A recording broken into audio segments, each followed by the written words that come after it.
मैंने पिछले पहले लेक्चर में सनातन धर्म और लोटस सूत्रा की इम्पोर्टेंस कनेक्शन की बात की थी। आज मैं मोस्टली लोटस सूत्रा पर भी बोलने वाला हूँ, क्योंकि सनातन धर्म और लोटस सूत्रा वो टोटली आपस में हैंड इन हैंड, दोनों का साथ के साथ ही आगे सनातन धर्म कंप्लीट होता है। हिंदुइज्म इतना ही दूर है जितना इस्लाम दूर है या क्रिश्चियनिटी दूर है या अदर रिलीजन दूर है सनातन धर्म से, जितना they do not know about Lotus Sutra. तो लोटस सूत्रा के बारे में बहुत ही ज़रूरी है बोलना, और मेरा सारा आज का लेक्चर इसके बारे में होगा। लोटस सूत्रा गौतम बुद्ध ने पहले अर्थ में रिसीव ही किया, और उसकी हिस्ट्री बड़ी इंटरेस्टिंग है। हम सब जानते हैं कि गौतम बुद्ध रॉयल फैमिली में पैदा हुआ था, और काफी ऋषि मुनियों ने उसके भविष्य के बारे में बोला था, या तो एक बहुत बड़ा महर्षि बनेगा या एक बहुत बड़ा राजा बनेगा जो सारे आसपास के एरियाज के ऊपर रूल करेगा। उसके पिताजी की तो बहुत इच्छा थी कि मेरा बेटा महाराजा बने, सारी आसपास के राजाओं के ऊपर महाराजा बने, लेकिन सृष्टि को कुछ और ही मंजूर था। खैर, राजा ने बहुत कोशिश की कि गौतम बुद्ध जब पैदा हुआ है उसको बहुत ही अच्छा और प्योर एटमॉस्फेयर दिया जाए, उसको कोई ऐसी चीज ना दी जाए जिससे उसको वैराग्य हो जाए दुनिया से। इसलिए उसको राजमहल में बहुत सुंदर लोगों के सराउंडिंग्स में और सुंदर एरिया में, गार्डन्स, पैलेस में रखा गया उसके बचपन में, और उसकी पढ़ाई भी उधर ही हुई। उसको कहीं पर भी बाहर उसके प्रजा के अंदर नहीं भेजा गया, क्योंकि प्रजा के अंदर बहुत कुछ था जो अच्छा नहीं था। जवान हो गया तब तक उसको वहीं पर सब विद्याएं सिखाई गई, बड़ा हुआ और ऐसे लेवल पर पहुंच गया कि उसकी शादी भी हो गई और फिर बच्चा भी हो गया। अब उसके पिताजी राजा ने सोचा कि ये अभी संसार में रम गया है, इसका बेटा आ गया है, इसकी पत्नी है और उसको राज्य है इतना बड़ा, सुख सौदा है, उसके साथ इसकी अटैचमेंट हो जाएगी, लेकिन इसको ये ज़रूरी जानना है कि प्रजा को कैसे चलाए, तो उसको प्रजा में भेजना पड़ेगा। और उसको उसके सारथी को बोला, जो उसका चैरिट था, कि अभी इसको शहर में या गांव में लेके जाओ, अपने किंगडम में लेके जाओ और इसको अपनी किंगडम के बारे में दिखाओ और बताओ। लेकिन बड़ी अजीब बात सुनो, बड़ी अजीब, ये भी एक प्रकार का, जैसे मछली के मन में एक प्रकार की इच्छा उठी कि मुझे जमीन पर चलना है, इसके अंदर भी एक बहुत तीव्र इच्छा थी, लेकिन इसको पता ही नहीं था वो तीव्र इच्छा क्या है। पर जब इसने अपने किंगडम में एंटर किया और उसने पहले ही 2-4 दिनों के अंदर मौत भी देख ली, बीमारी भी देख ली और मेंटल सफरिंग भी देखी, तो बड़ा शॉक में आ गया, टोटल शॉक में आ गया। क्योंकि इसके पिछले जन्मों में, कई जन्मों तक इसने ये चीजें देखी ही नहीं थी।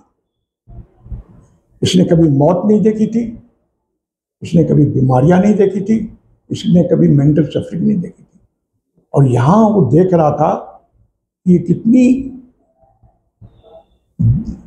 सदमे वाली चीजें हैं। जब उसने अपने सारथी से और आसपास के लोगों से पूछा, भाई ये है क्या और ये क्यों है, तो इसको जवाब मिलता था कि ये तो होना ही है, बुढ़ापा आता है और सबको आएगा, इसको पूछने की जरूरत ही नहीं है कि ये क्यों है। बीमारियां तो आएंगी, सफरिंग्स तो आएंगी, इसके जवाब नहीं है हमारे पास। ये विधि के विधान है, ये नेचर है, और ये ह्यूमन बॉडी को इस प्रोसेस के थ्रू जाना ही पड़ता है। अब देखो, इसके अंदर बुद्ध का बीज था कई जन्मों का, और बुद्ध के जीवन में जब वो रहा उसने ये चीजें नहीं देखी थी, और यहां वो देख रहा है, और यहां ये देख रहा है कि लोग इसको मान के बैठे हैं, इसका जवाब ही नहीं ढूंढ रहे हैं। क्यों सफर कर रहे हैं, क्यों बुढ़ापा इतना तकलीफ वाला आता है, या क्यों बीमारियां आती हैं, इनको कोई उनसे मतलब नहीं है, क्योंकि उनको लगता है कि इसके बिना दुनिया चलती ही नहीं, और इसका मन अंदर से विचलित हो गया।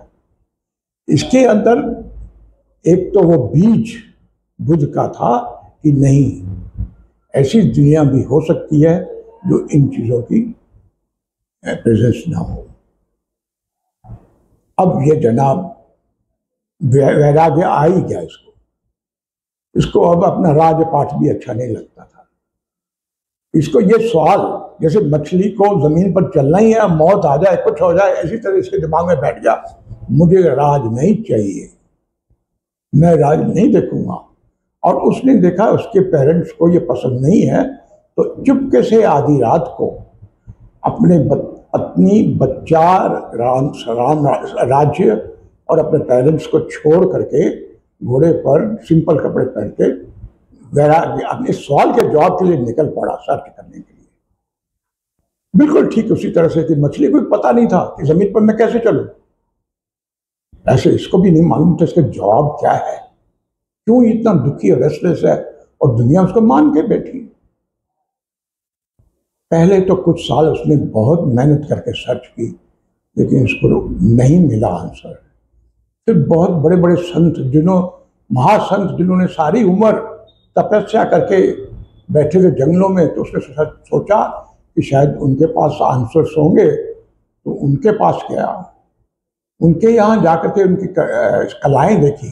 कलाएं तो आ जाती हैं अपने मेडिटेशन हासिल में, क्योंकि आज के पहले गौतम बुद्ध के आने के पहले कृष्णा 16 कलाओं का